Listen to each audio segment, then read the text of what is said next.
দেখো বন্ধুরা, আমাদের উঠোনে কত পায়রা পাখি এসেছে।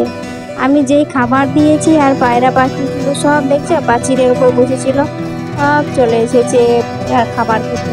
আর সকালবেলা হলে পায়রাগুলো ঘুর ঘুর করে ঘুরে বেড়ায় আমাদের উঠোনে, আর পায়ের পায়ের কাছে ঘুরে বেড়ায়। তো খাবার দিয়েছি তো কতগুলো পায়রা পাখি দেখতে পেলে, কতগুলো এসেছে অনেক। এইরকম রোজ পায়রা পাখি আসে, প্রাচীরের কাছে বসে থাকে। পায়রা পাখি যখনই ভাবছে যে খাবার দেবে, প্রত্যেকদিন খাবার দিই, তার অভ্যাস হয়ে গেছে। খাবার লেগে ওরা আছে, তারা বসে থাকে। কতগুলো এসেছে, তার মধ্যে আবার দেখো শালিক পাখি চলে এসেছে, কাক এসেছে, তারপরে চুড়ি পাখিগুলো, সব পাখি চলে এসেছে। আর শালিক পাখি যেই আসবে তখন পায়রা পাখি সব পালিয়ে যায়। গুড মর্নিং বন্ধুরা, welcome back to my channel. আমি সবিতা, কুহেলি ওয়ার্ল্ড চ্যানেলে আর একটা নতুন ব্লগে তোমাদের সবাইকে স্বাগত। তোমরা সবাই কেমন আছো? আশা করছি যে যেখান থেকে ভিডিওটা দেখছো সেখানে ভালো আছো, সুস্থ আছো, আমরাও ভালো আছি। দেখো বন্ধু, আমি চান টান করে পুজো করা কমপ্লিট হয়ে গেছে। আজকে আর সকালে বাসি কোনো কাজ দেখালাম না, তো মেয়ে সাইকেল ধুচ্ছে সেটাই তোমাদেরকে দেখাচ্ছি। দেখছো মেয়ে যে আজকে হচ্ছে রবিবার, আর এখন বেজেছে 9:30, আর এখন থেকে ব্লগটা শুরু করছি। তো মেয়ে সাইকেল ধুচ্ছে, দেখো ছুটি আছে বলে সাইকেলটা পরিষ্কার করছে। কদিন বৃষ্টি হয়েছিল, সাইকেলে করে যাচ্ছিল আসছিল, কাদা একটুখানি লেগে গেছে। তো ভাবলো যে আজকে তাহলে আমি সাইকেলটা ধুয়ে নিই। আর ওই বালতিগুলো রাখা আছে না, আগের দিনে বৃষ্টি হয়েছিল, আমি সব বৃষ্টির জল ধরে রেখেছি ওই বালতিগুলোতে। বৃষ্টির জল হয় আর ছাদ থেকে পড়ে, সেই ছাদ থেকেই সেই জলগুলো যখন পড়ে তখন আমি বালতি দিয়ে ধরে নেই, বালতিতে করে সব জল। তো ওই দেখো মেয়ে আনন্দ নাচ করছে। তো আজকে একটা আমাদের বিয়ে বাড়ির নেমন্তন্ন আছে, আর ওর আরেকটা বার্থডেতে নেমন্তন্ন আছে। তো দুটো নেমন্তন্ন। তো ওর বার্থডেতে ওই যাবে, তো আমরা তো বার্থডেতে যাবো না, বিয়ে বাড়িতে আমরা যাবো। তো দেখো আমার পুজো দেওয়া হয়ে গেছে, দেখালাম কেমন সাজিয়েছি সিংহাসনটাতে ফুল টুল দিয়ে। তো ওই যে চান টান করে নিয়ে এই যে এখন জামা কাপড় সব মিলতে চলে এসেছি। তো মেশিনে আজকে জামা কাপড় কেচেছি, তো অনেকগুলোই ছিল, বেডশিট ছিল, তো ওই জন্য ভাবলাম আজকে মেশিনে কেচে নিই। মেশিনে কেচে দিয়েছি, তো তাড়াতাড়ি শুকিয়ে যাবে। তো 1 ঘন্টা জোর লাগবে, তাহলে শুকিয়ে যাবে। আমার 80% মতো মানে জামা কাপড় শুকিয়ে গেছে, মেশিনেই শুকিয়ে যায় কেচে দেয় যখন। তো আজকে সেরকম আর কিছু গল্প করবো না। তো আমি আমার একটা কাহিনী মানে ঘটনা হয়েছে সেটাই বলছি তোমাদের সাথে। আমি যখন পুলিশ কোয়ার্টারে ছিলাম সেটার কথা আমি তোমাকে বলছি। চাঁদমারি মাঠ পুলিশ কোয়ার্টারে, জানো ওখানে থাকতাম। হ্যাঁ, ওখানে যখন আমি প্রথম প্রথম এলাম সবাই তখন খুব ভালো ছিল, যারা আমার সাথে খুব ভালো ব্যবহার করতো। হ্যাঁ, পর তখন ওরা চলে গেল, ওরা অন্য জায়গায় কোয়ার্টারে পেলো, তখন সে ওরা চলে এলো।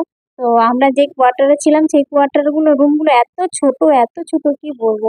তো ছোট বিল্ডিং গুলো, তারপরে আবার আর দুদিকে মানে মাঝখানে সিঁড়ি আর দুদিকে করে মানে দুটো করে ফ্যামিলি থাকে। তো আমরা দোতলাতে ছিলাম।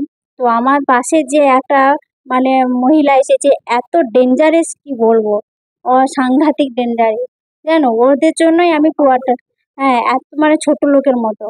তো আমি ওর জন্যই কোয়ার্টার ছেড়ে দিলাম। কি বলো তো জানো বন্ধু, ওরা হচ্ছে এমন মানে এত নোংরা মানে সীমার বাইরে। সেই জন্য সব সময় ঝগড়া অশান্তি লেগেই থাকতো। তো আমাদের নিচে যারা থাকতো তারাও কোয়ার্টারটা ছেড়ে দিল। যার সাথে আমার ভালো একটু মানে বন্ধুত্ব ছিল তারাও ছেড়ে চলে গেল অন্য কোয়ার্টারে। আর উপরে যারা 2-3 তলাতে ছিল তারাও চলে গেল। আমার যার সাথে একটু ভালো মানে বন্ধুত্ব ছিল তারা ছেড়ে চলে গেল অন্য কোয়ার্টারে, তখন আমি একা হয়ে গেলাম। আর আমার সাথে যারা অত্যাচার করতো মানে হিংসুটে গুলো, তারা সংখ্যা বেশি হয়ে গেল আর আমাদের সংখ্যাটা কমে গেল। তখন ও ভাবছে এবারে আমি হচ্ছে এমনিতে সাধারণ চুপচাপ, আমি কারোর সাথে মিশি না। তো কেন মিশি না, আগে মিশতাম। পরে যখন জানতে পারলাম যে বেশি লোকের সাথে ওঠা বসা করবে, এর কথা তার কথা বলা হবে, আলোচনা করবে, তারপরে ঝগড়া অশান্তি হবে পরে শেষে।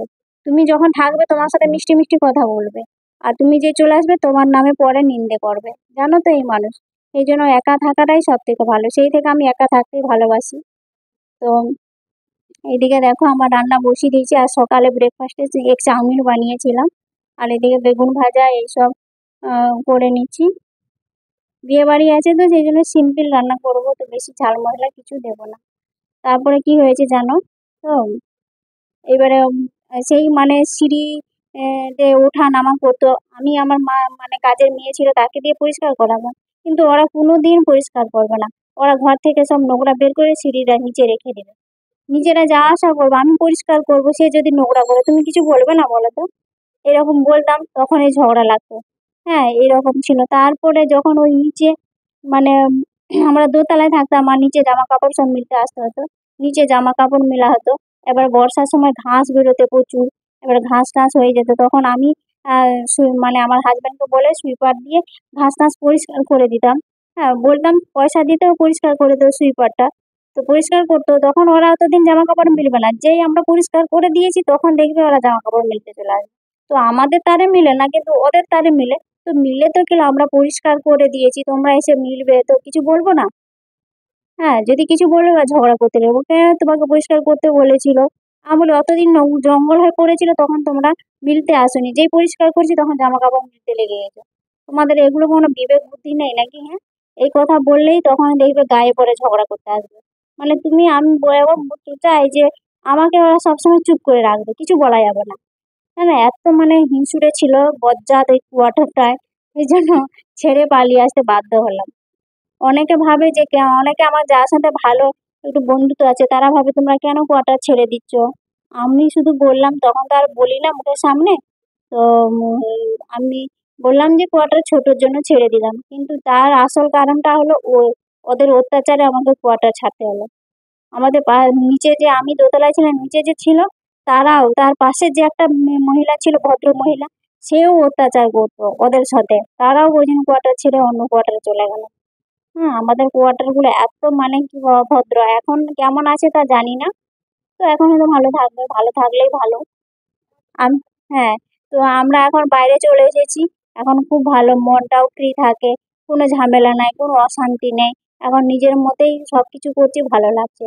তখন আমার শরীরটা যদি দেখো না, ফটোগুলো যদি দেখাই তোমাদেরকে, মানে টেনশনে ডিসপিশন মানে কি বলে, এত মানে চিন্তা করে করে মানে শরীরটা একবারে খারাপ হয়ে গেল।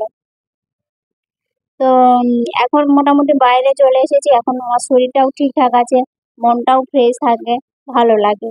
হুম, এই সব কাহিনী হয়েছে কোয়ার্টারে, কি বলবো বন্ধু বলো? আজকাল মানুষ এত স্বার্থপর, তুমি যদি তাদের ভালো করো তাহলে ভালো, তুমি যেই যখনই তার মুখের ওপরে কথা বলবে, জবাব দিবে, তখন তুমি খারাপ। এরকম ওরা যেমন হিংসুটে, ওদের মতো যদি হতে পারে ভালো। আর আমি জানো তো, আমি এমনি সাধারণ চুপচাপ, আমি কারোর সাথে কোনো ঝামেলাও করতে চাই না, ঝগড়া করতে চাই না। তো আর একটা ছিল আমাদের ৩ তলায়, আমারও সোজাসুজি ওপরে ৩ তলায়, সেই একটা ভদ্রলোক, সেই লোকটাও এত মানে কি বলবো, অভদ্রর মতো লোক, ছোট লোক। হ্যাঁ, সেই লোকটাও এরকম, জানো কেন কি হয়েছে? তো একবার এরকম ঝামেলা লেগেছে, ওরা না সেই মানে নিউজ পেপার নেয়, তো নিউজ পেপার নেয় বলে ওপর থেকে দড়ি টাঙ্গিয়ে রেখে দিবে ব্যাগটাকে, বারে বারে এরকম করে একদিন দুদিন সেই সারাক্ষণ ব্যাগটাকে রেখে দেয়। সকাল থেকে ভোরবেলা থেকে রেখে দিবে, এখন সে পেপার দিতে আসবে ৮টা ৯টা ১০টা, তো আমাদের বারান্দার সোজা দিয়ে দড়িটা ফেলে দেয়। তো আমি কিছু মিলবো না বলো তো?